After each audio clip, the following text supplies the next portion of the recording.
Hey, deserving listeners, Love is Blind Season 3 cast interviews after the show ended. Let's watch. I feel like maybe, too, there's pressure. Like, if the woman is pretty combative, like, I'll just say anything just to avoid a confrontation. Oh, yes. I feel like that's we definitely do that. true. Okay. Yes. Well, I'll just say, yeah, sure. I was out walking the dog.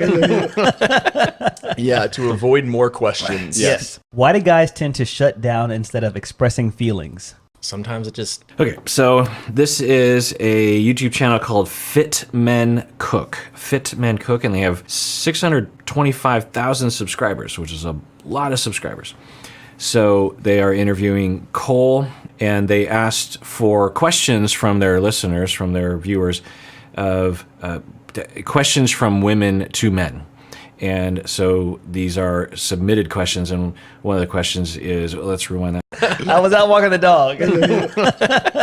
Yeah, to avoid more questions. Yes. Why do guys tend to shut down instead of expressing feelings? Right. Why do men shut down instead of expressing feelings? Now, as viewers of my channel will know, nothing gets me more riled up than when people generalize things that are unscientific to gender like this. As if men shut down and women don't. Women shut down. People shut down. So, and people can experience early childhood relational traumas or later in life that will result in them feeling like that's the best answer whenever they're in a situation that is difficult for them, whenever they're feeling vulnerable, whenever they're feeling hurt, whenever they're afraid of losing someone, whenever they feel rejected and they're demoralized or they don't have the tools to communicate about what's going on. They don't necessarily know what they're feeling. Now, people with avoidant attachment, I won't go into detail, tend to shut down more often than others. And of people who are avoidant attached, that men represent a larger portion of that attachment style. But it's not significant. I can't remember and it depends on the study. It's a hard thing to study because how do you figure out someone's attachment style in a survey? But let me look it up. Okay, so looking it up and also looking at my notes, because I've been studying and keeping notes on attachment for a number of years, there's a lot of research looking at it from a lot of different angles and different results given different methodologies, different cultures, different age groups. But generally speaking, there isn't a huge gap between, if we just look at the binary between male and female, and of course these studies almost never look at non-binary and trans folks, but there is very little difference regarding attachment style and gender. Although there is a bit more of a tendency for men to be dismissing avoidant and for women to be a bit more likely to be preoccupied if they are in the insecure attachment style category. But the effect's pretty low. So it could be on the order of like 55%, 45%. So of all the people who shut down in a relationship, 55, 60% would identify as men and others would identify as women. So men do not shut down. Now, why would there be that difference? Well, because we tend to socialize boys, young boys, to not value their emotions and to try to be tough. And you certainly can socialize young girls to be that way as well, but we tend to, on average, socialize boys to be that way. And it's been demonstrated that even when you have a parent or caregivers who are trying to not give in to the stereotypes of gender, they will still subtly exhibit the bias. Like when a boy falls down, and we've studied this, there's been a lot of science around this for the past 50 plus years. When a boy falls down, or I should say when a child falls down and it's a boy that falls down, there's much less of a reaction on average and much more likely for the parent to say like, oh, come on, get up, you'll be okay. That's not necessarily bad parenting, but when you add all that up, then you give this impression to the children that boys are supposed to be tough, that they're not supposed to have emotions. We generally suppress all emotion in everyone, but we do so more in that category of vulnerability for young boys. And so thus, on average, if they have reason to develop an insecure attachment style, they're going to drift more towards avoidance on average. But plenty of people who identify as women are also avoidantly attached. Absolutely. Sometimes it just feels easier. Dog. Yeah, to avoid more questions. Yes. Why do guys tend to shut down instead of expressing feelings? Sometimes it just feels easier to not have to talk about it, to own what you did wrong maybe, or have some quick dialogue and just say, hey, like, the day can go on, like, we can move on from this. I'd say like vulnerability. Yeah. Like, Yeah. they just don't. Cole continues to impress me. Now, maybe in real life, I would hate him. I don't know. But in the interviews, he is someone that I'm surprised because so many times you will hear me, if you've been watching this channel, talk about vulnerability as the key, particularly for people who are dismissive, avoidant, attached. And I've talked with so many clients and frankly trainees around this as well, that in order to have a healthy life, in order to be happier, to have better relationships, to be a better partner, vulnerability is a key for all of us, but particularly for people who are avoidant. And once I get clients to that point where we're having those conversations, then I know we're on the track to getting better. It takes work though, because for avoidantly attached people and for many men who have been socialized this way, it's very hard to be vulnerable.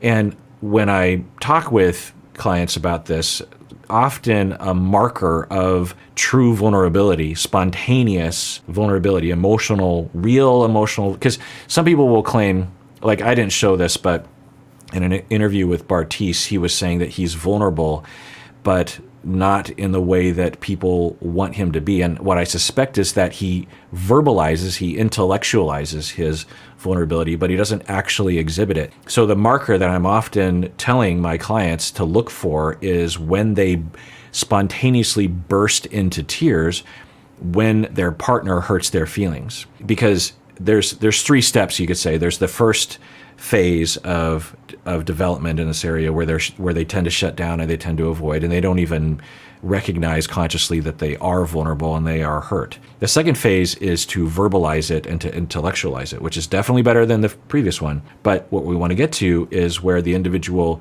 emotes naturally, where to their partner, you don't even have to be told what's happening, So you take the avoidant person and usually these people tend to be more emotionally neglected growing up, and their partner hurts their feelings. And so the avoidant person who's working on being more vulnerable, they just burst. So say this person says something like, well, you never listen to me, or something like this. And this person is hurt by that because they feel like, well, I maybe sometimes I don't listen to you, but I feel like a lot of times I do. I certainly am trying to listen.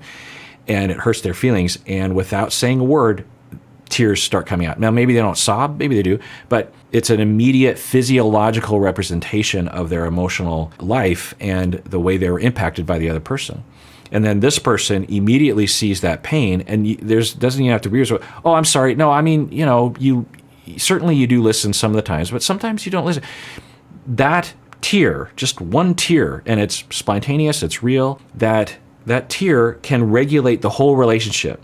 That can be the cure to all, or a lot of the conflict can be that tear, that physiological connection to your core, to your emotion, where you just go, and this tear comes out. And it's real, it's genuine, right? And you don't have to talk about it, you don't have to put it into words, you just have to be a human being. The way you were originally, before you snuffed out your ability to connect with your emotions, when you were an infant, you did do those things. You did spontaneously cry, but somewhere along the line, you decided you had to suppress that. So vulnerability, and really it's true for everyone, even securely attached individuals. The key often to health and to happiness and to better relationships and secure relationships and being a better partner is vulnerability.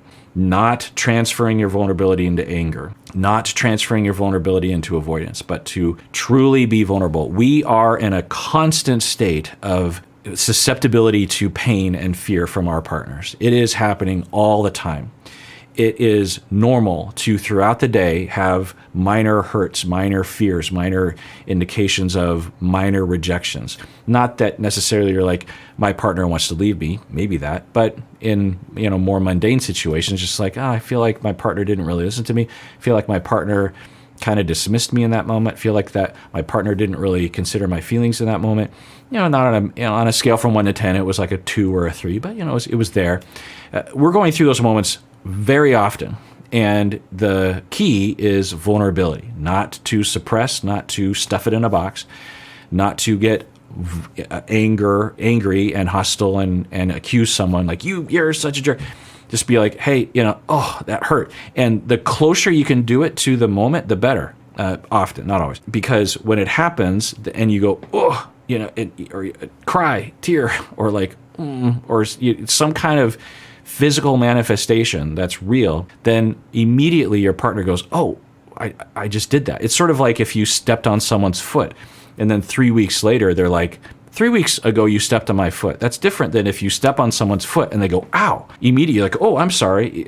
You need to, that's who we are. We're reactive, emotional creatures. We need to see immediate responses. It's a key in conditioning and da-da-da. So if you're trying to train your partner, the closer to the stimulus you can have your reaction, the better. Anyway, so he says the reason why a lot of men shut down is because of vulnerability.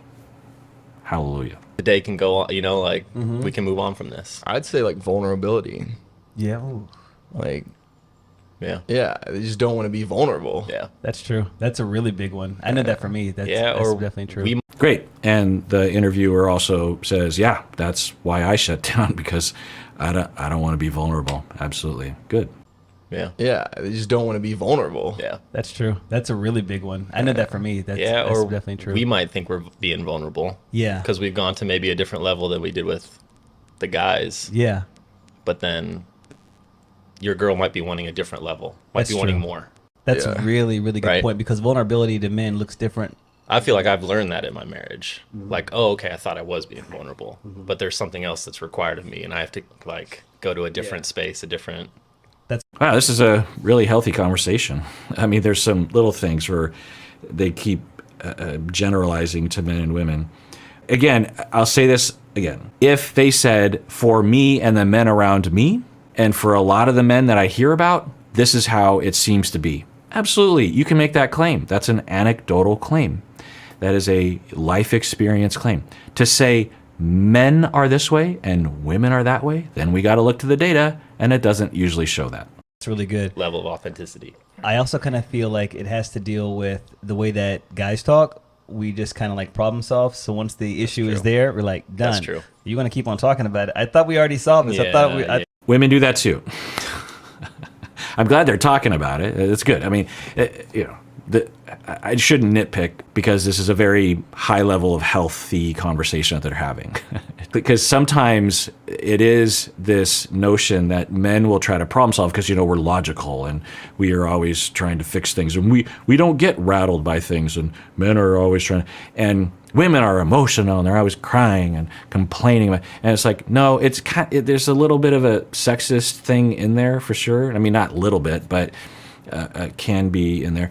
Women do that too. You present any problem to a group of people, regardless of gender, the crowd typically will resort to problem solving when what you want is someone to listen to you. I was wrong. So there's no feelings involved beyond that. Why do men often misunderstand what women are saying? Probably because they don't say it how it makes sense. They say it the wrong way. Preach. Like, for real, girls don't speak in full sentences. They're like, so did you talk to him? Okay, so this is just a product of being heterosexual, I guess, because it just kind of denies queerness and non-binary, and so anyway, you could say masculine people maybe, but even that is dubious, and there is some research on that, looking at, regardless of gender or sex, you're looking at the qualities of masculinity and femininity in individuals. Anyway, but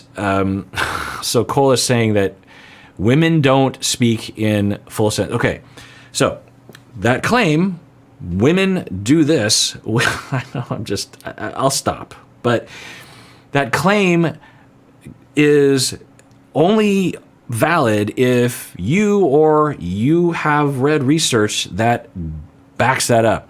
I'm just going to take a guess, and for Cole, the way he narrativizes the few relationships he's been in with women, because I believe he's heterosexual, that's how it was. That's how he perceived it. So your 5 partners that you've had in your life, if that, represent the entire population of women on the planet. All 4 billion of them have, your N of 5 is a representation not only of a gender, but culturally. Anyway, I'll shut up. But it's a healthy conversation.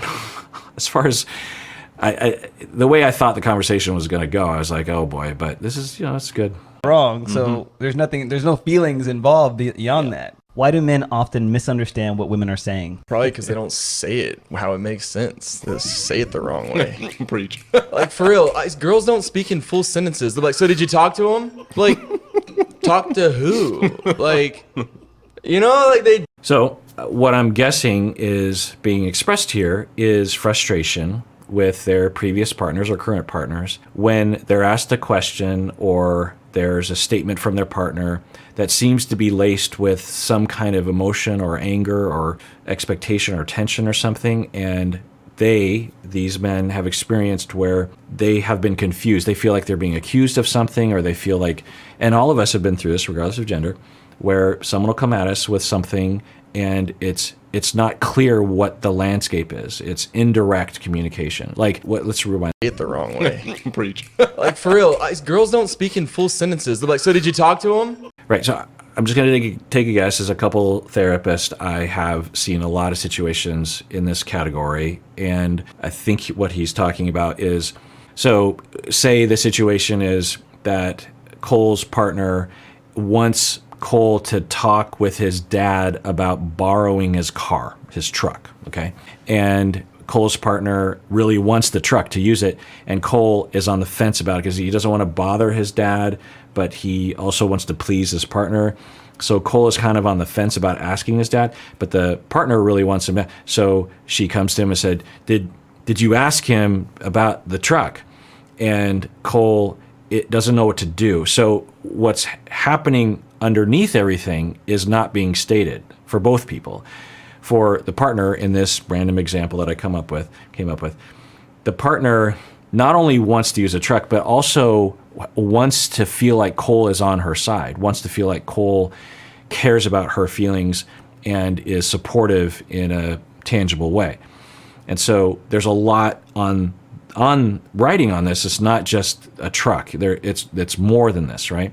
Does Cole listen to me? This kind of thing. Does Cole take action when I ask him to do things? Does he, when he agrees to do something, does he follow through? Can I trust him?